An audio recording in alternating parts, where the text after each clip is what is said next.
같이 한번 우리 말씀 찬트 한번 읽어볼게요. 오늘의 말씀 찬트는 뭘까요? 시작! 베드로와 사도들이 대답하여 이르되 사람보다 하나님께 순종하는 것이 마땅하니라. 사도행전 5장 29절 말씀. 아멘. 자, 여러분 베드로가 누굴까요?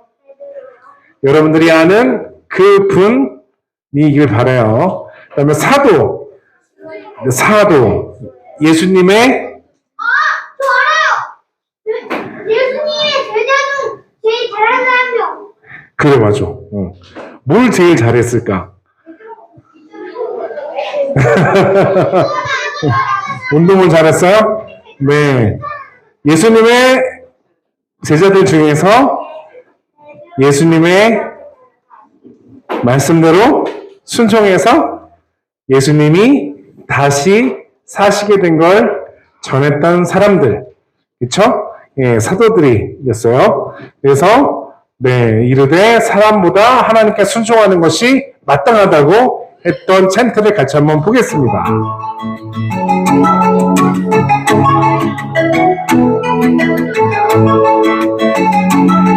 사도행전 5장 29절. 베드로와 사도들이 대답하여 이르되 사람보다 하나님께 순종하는 것이 마땅하니라.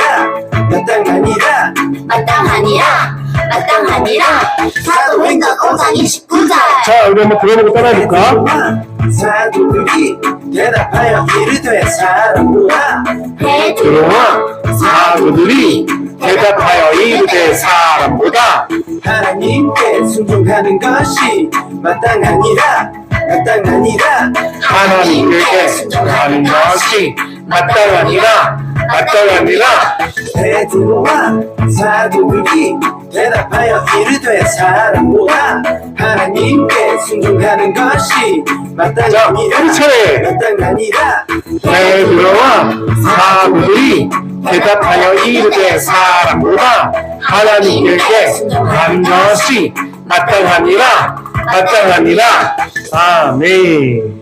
자, 여러분, 잘 따라하네요. 자, 우리 같이 한번 따라해보겠습니다. 사람보다 하나님께 순종한 누구? 사도들. 네, 하나님께 순종한 사도들의 이야기가 어떤지 한번 볼게요. 자, 요 사진은요, 여기가 어디일까요? 네? 어디일까요? 어느 나라일까요? 북한. 네. 프랑스요. 좋아요. 프랑스 파리요. 네, 좋아요. 네. 이게 아까 어떤 친구가 얘기했던 것 같은데, 여빈이? 지구예요. 맞아요. 네, 박수 많이 쳐줘요. 네. 여기는 미국의 뉴욕이에요. 미국의 뉴욕에. 네. 여기 보면 여기에 태권도복을 입은 친구들이 나와가지고 이렇게 십자가 있는 도복을 입고, 도복을 입고 많은 사람들 앞에서 저렇게 태권도 시범을 보이려고 하고 있어요. 저 아이들이 나와서 저렇게 태권도 시범을 하는 게 얼마나 부끄럽겠어요. 그래도 저기에 나와서 하는 이유는 사람들에게 태권도라는 걸 보여주면서 뭔가 전할 이야기를 하기 위해서 저 친구들이 나와서 저렇게 애쓰고 있는 거예요. 뭐냐면 전도하기 위해서. 네, 예수님이 우리의 하나님이십니다. 우리를 사랑하십니다라는 것을 저렇게 태권도를 통해서 알려주기 위해 미국에 살고 있는 한국 어린이들이 나와서 저렇게 태권도 시범을 보이려고 하는 거예요. 자, 이렇게 미국에서는 다양한 종교를 갖고 있는 사람들이 있고 또 다양한 종교를 갖고 있는 사람들이 함께 살아가고 있기 때문에 또 저렇게 우리 기독교인들이 전도하는 게 그래도 괜찮아요. 예, 저렇게 한다고 해서 감옥에 가거나 혼나거나, 네, 뭐 야단 맞거나, 네, 학교에 가서 혼나거나 그러지 않아요. 근데 미국이라고 모든 곳에서 다 그렇지 않아요. 어떤 곳에서는 저렇게 전도하는 게 금지되어 있는 곳도 있지만, 그래도 비교적 미국은 허락하는 분위기예요. 그런데 아닌 곳도 있어요. 중국. 네, 여기 보니까 저 옆에 있는 저 아저씨는 거리에서 전도하는 일을 하시는 분이래요. 근데 2021년에 몇 번? 6번 공안에 끌려갔어요. 그래서 구금되었고, 네, 다시는 거리에서 전도하지 말라고 그렇게 공안한테 야단 맞고 각서까지 쓰고 나왔는데도 또 전도하러 나온 거예요. 그런데 이 사람이 석방됐다고 해요. 이걸 봤을 때 중국에서는 거리에서 전도하는 게 허락된다, 안 된다? 안 된다. 목사님도 중국에 직접 가보니까 전도하는 게 굉장히 조심스러워요. 그래서 거리에서 중국에서 사역하고 있는 목사님을 부를 때 목사님 하고 부르면 안 돼요. 선생님 하고 불러야 돼요. 예, 왜냐하면 주변에 공안들이 쫙 깔려 있고 공안들이 목사님이라는 얘기를 듣는 순간 네, 경계를 하고 네, 주시하기 때문에 항상 조심해서 말도 해야 돼요. 그렇게 전도를 하기가, 예수님을 전하기가 어려운 나라가 바로 또 중국이에요. 자, 우리나라는 어떨까요? 그런데 네, 우리나라는 신경도 안 써요. 우리나라는 네, 전도를 하든 말든 신경도 안 써요. 그렇지만 여러분, 예전에는요, 거리에서 전도하면 많은 사람들이 무슨 이야기를 하나 관심 있게 들었고 어떤 이야기를 할까 또 이렇게 지켜보던 일들도 있었어요. 그래서 많은 사람들이 예수님을 믿고 교회에 나오고 또 이렇게 함께 교회에서 찬양하고 여러분들처럼 예배하는 어린이들이 정말 많았어요. 목사님 어렸을 때는요, 여름마다 성경학교를 교회마다 다 했어요. 지금도 그렇지만, 그래서 내가 A라는 교회 다니고 있지만 B, C, D, E 교회를 다 다니는 거야. 날짜만 다 다르면. 그래서 그 모든 성경학교를 다 다니면 네, 끝날 때 상품도 많이 받아서 2학기 학교 갈 준비를 다 끝내요. 연필, 지우개, 공책 다 준비하니까. 네. 그래서 그때는 예수님을 모르는 친구들도 집에 부모님이 교회를 안 다니는 친구들이 있어도 그렇게 전도하는 선생님들을 따라서 교회에 갔었어요. 지금은 어때요? 아무나 따라가지 못하기 때문에 요즘은 그렇게 하면 위험하죠. 그만큼 요즘은 전도하기가 너무 어려웠어요. 그럼에도 불구하고 전도는 계속 해야 될까요? 말아야 될까요? 계속 해야 한다고 오늘 성경에서 이야기하고 있어요. 근데 여러분, 사람들이 전도하는 거를 무시하는 사람도 있고, 그리고 싫어하는 사람도 있고, 귀찮아하는 사람들도 있지만 전도를 어렵게 만드는 법과 제도도 있어요. 우리 아까 봤던 중국 같은 경우에는 전도를 어렵게 만드는 법을 갖고 있어요. 근데 그거 알아요? 우리나라에도 그런 법이 있어요. 학생인권 조례라고 해서 이런 쭉 보면은 여러분들이 보기에는 조금 어려운 내용이지만 가만히 지켜보면 양심과 종교의 자유 등의 내용을 담고 있다고 해서 네, 학생인권 조례, 종교를 강요해서는 안 된다. 학교에서는. 어디에서는? 학교에서는. 그래서 예전에는요, 여러분 미션 스쿨이라고 있어요. 우리 하준이도 다니는 예일 초등학교, 그리고 우리들 개중에는 이제 미션 스쿨, 학교에서 기독교 정신으로 세워진 학교들이 있어요. 전에 선교사님들이 우리나라에 오셔서 예수님을 전하기 위해서 그리고 교육하기 위해서 세운 학교가 정신이기 때문에 그 정신에 따라서 그곳에서 예배를 드리고 성경 공부를 하는 것을 많이 해왔어요. 지금도 해요. 그렇지만 이 앞에 있는 학생 인권 조례 때문에 이런 미션 스쿨에서 전도하고 그리고 예배하고 이런 것들이 점점 어려워져 가고 있어요. 네. 베드로, 예수님이 정말 사랑했던 제자였어요. 그런데 베드로가 예수님을 다시 만났어요. 언제? 예수님이 부활하신 다음에.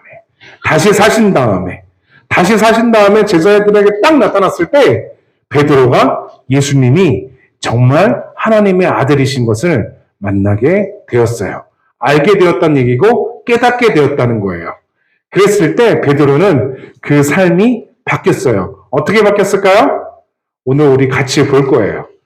자, 베드로가 예수님을 다시 만났을 때, 예수님이 어떤 분이신지 알았을 때, 예수님이 하나님의 아들이라는 것을 깨달았을 때, 그때도 예수님에 대해서 전하는 게 금지가 되었었어요. 네. 법으로도 안 됐고요. 그리고 사람들도 쉬쉬하면서 예수님을 전하는 것이, 그렇게 하면 안 되는 그런 일들이었었어요. 그때 베드로는 어떻게 했을까요? 베드로는 어떻게 했는지 같이 한번 드라마를 통해서 볼게요.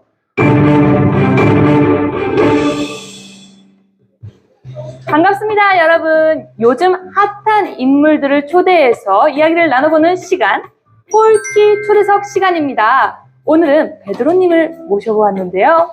박수로 맞이해주세요. 할로. 반갑습니다, 베드로님. 만나 뵙게 되어 영광입니다. 시청자분들께 인사 한번 부탁드릴게요. 샬롬. 반갑습니다. 베드로입니다. 반갑습니다. 제가 인터뷰를 하기 앞서서 준비한 게 있는데요. 요즘 이 말이 굉장히 핫 이슈인 말이더라고요. 자, 사람보다 하나님께 순종하는 것이 마땅하니라. 아멘. 이 말씀을 베드로님께서 해주셨잖아요. 기억하고 계신가요? 네, 그럼요. 기억나고 말고요. 이 말은 저와 사도들이 공회에 끌려가서 신문받았을 때 함께 했던 말입니다. 그때 일어났던 일을 좀 말씀해 주실 수 있을까요? 먼저 그때 상황을 말씀드리면 초대교회 명성과 사도들의 능력에 대한 이야기를 듣고 대제사장과 사두개파 사람들은 시기와 질투로 가득해져 있었습니다. 결국 자신들의 권위와 힘을 사용해서 저희 사도들을 강압적으로 붙잡아서 감옥에 집어넣었습니다. 저런 아무런 이유 없이 감옥에서 힘드셨겠어요. 그런데 어떻게 감옥 밖으로 나오실 수 있었던 거죠? 저희가 감옥에 갇혀 있었는데 한밤중에 주님의 천사가 나타나서 감옥의 문을 열고 저희들을 구출해 주었습니다. 그리고 저희에게 이렇게 말했습니다. 성전에 가서 모든 백성에게 하나님의 생명의 말씀을 선포해라. 그래서요? 그래서 저희는 천사의 말대로 그 새벽에 바로 성전으로 들어갔고 그곳에서 하나님의 말씀을 선포하고 가르쳤습니다. 감옥에서 사라진 걸 알면 다시 잡으러 올 게 뻔한데 도망가지 않고 성전으로 다시 가서 말씀을 전하셨다는 거죠? 하나님께서 천사들을 통해서 우리 사도들에게 말씀하셨으니 하나님의 말씀에 순종해서 말씀을 전했을 뿐입니다. 저희는 하나님의 명령 말고는 다른 것들은 생각하지 않았습니다. 와, 대단하세요. 그런데 사도들이 없어진 걸 안 대제사장은 여러분들을 다시 잡아갔죠? 네, 맞습니다. 저희는 그렇게 다시 병사들에게 끌려가서 사내들인 공회에서 신문을 받게 되었습니다. 그때 신문 받았던 내용을 조금 짧게 들려주실 수 있을까요? 한마디로 왜 사내들인 공회의 권위와 명령에 순종하지 않았냐는 거였습니다. 분명 예수라는 이름으로 어떤 가르침도 말하지 말라고 했는데 왜 자신들의 명령을 따르지 않았고 하나님의 말씀을 전했냐는 것이었습니다. 그때 이 말씀을 하신 거군요. 맞습니다. 그 신문을 받았을 때 대답했던 말이 바로 그 말이었습니다. 사람보다 하나님께 순종하는 것이 마땅하기 때문입니다. 그 상황 속에서도 어떻게 담대하게 말씀을 전하실 수 있었는지 무섭지 않으셨나요? 저도 사람인데 무섭기도 했던 건 사실입니다. 그런데 그 순간 제 머릿속에 예수님이 떠올랐습니다. 저와 같이 보잘것없는 사람을 위해 십자가에서 죽으신 예수님의 사랑이 생각났어요. 그리고 물고기를 잡는 어부였던 저를 사람을 낚는 어부로 부르셔서 하나님의 복음을 증거하는 증인으로 세우셨다는 사실이 생각나면서 하나도 두렵지 않게 되었습니다. 그래서 그 상황 속에서도 그 사람들에게 복음을 전하실 수 있었던 거군요. 그런데 우리가 듣기엔 정말 멋있는 말인데요.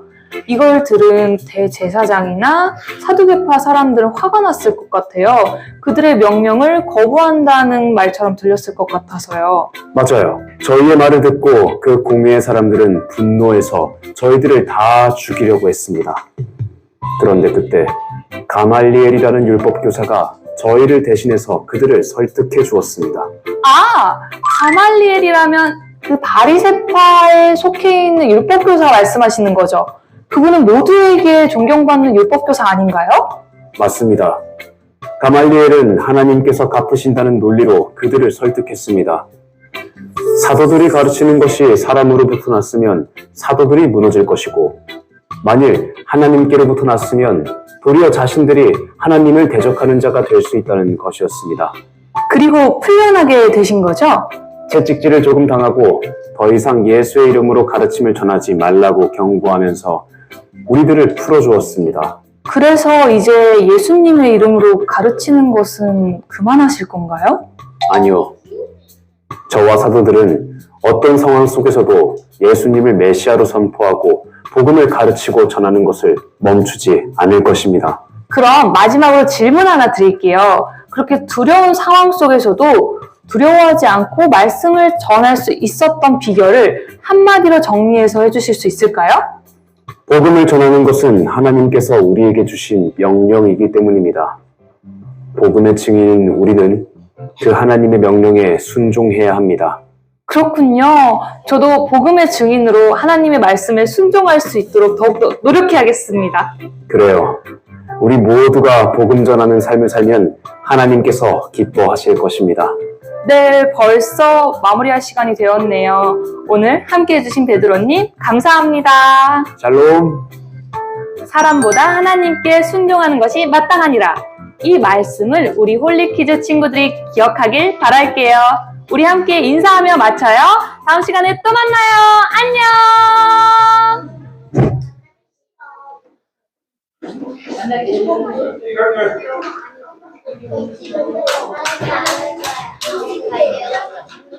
자,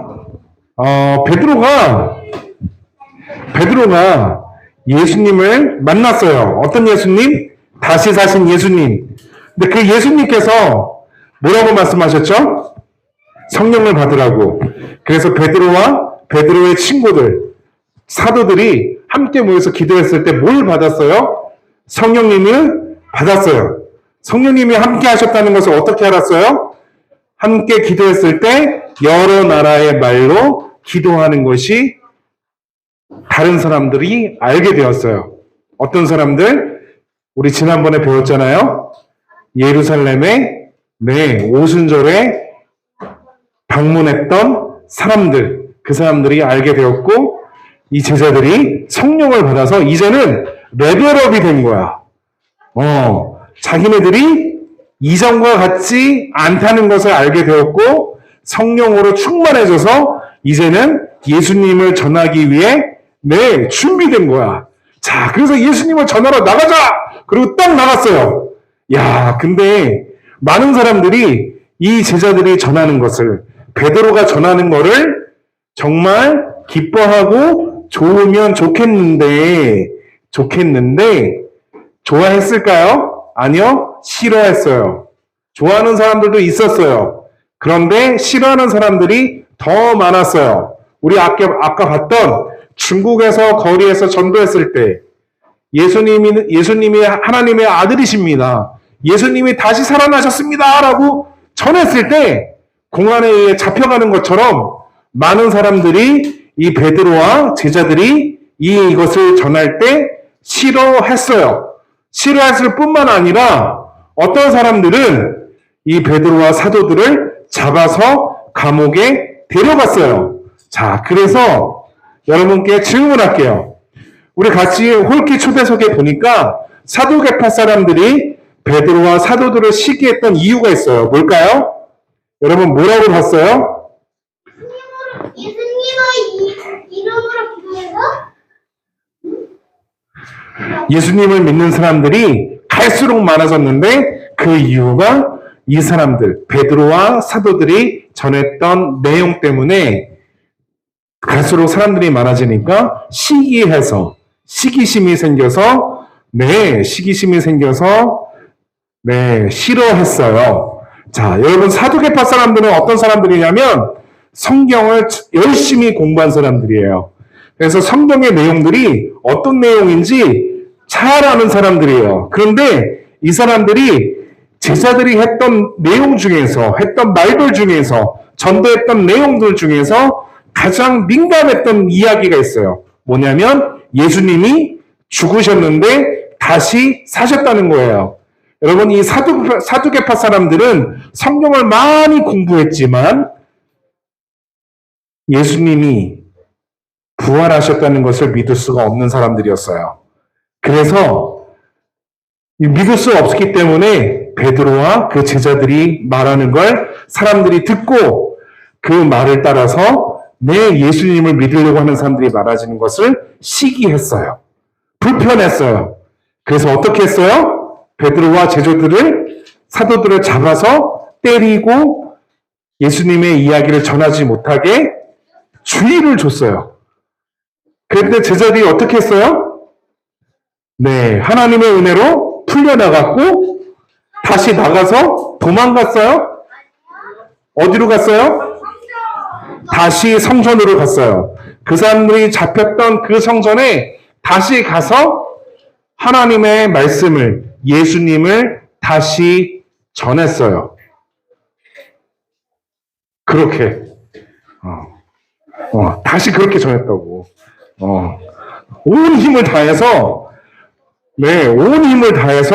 예수님을 전했던 거예요. 자, 여러분 질문할게요. 어떻게 이 사람들이 이렇게 할 수 있었을까요? 어떻게 이 사람들이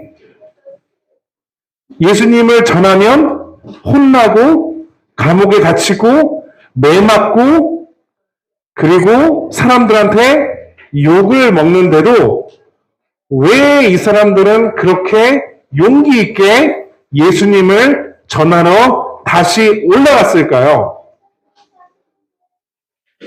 여러분 한번 생각해 보세요. 저한테 대답하기 전에 왜 이 제자들은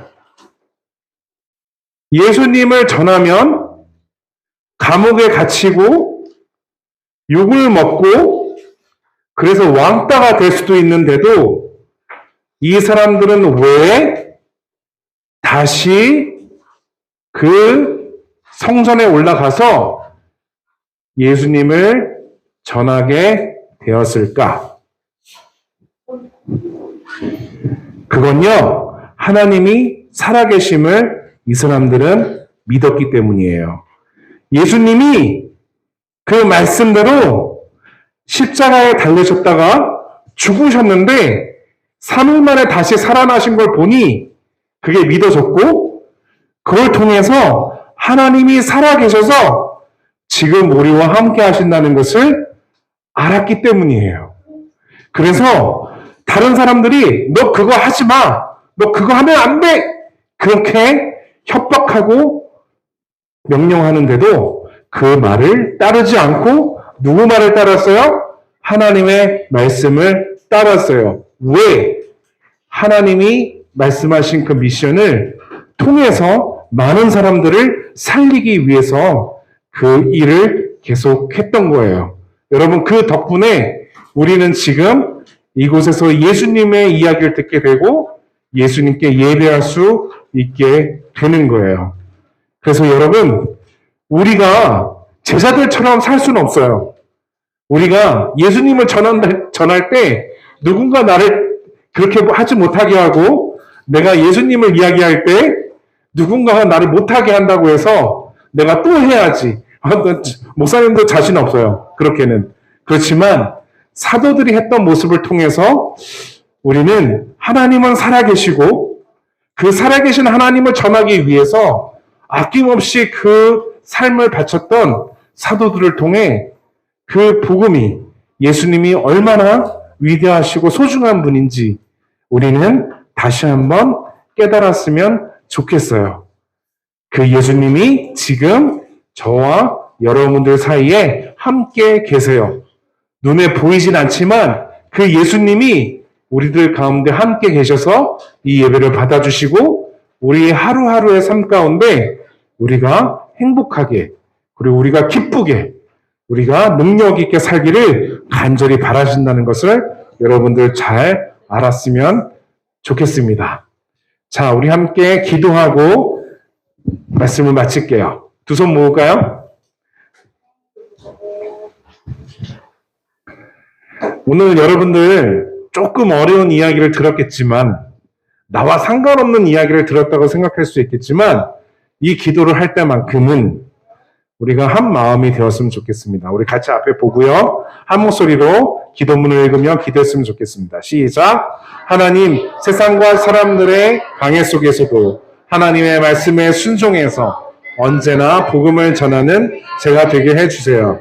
예수님의 이름으로 기도합니다. 아멘. 우리 함께 일어나서 예수님께서 가신 주기도로 예배를 마치겠습니다.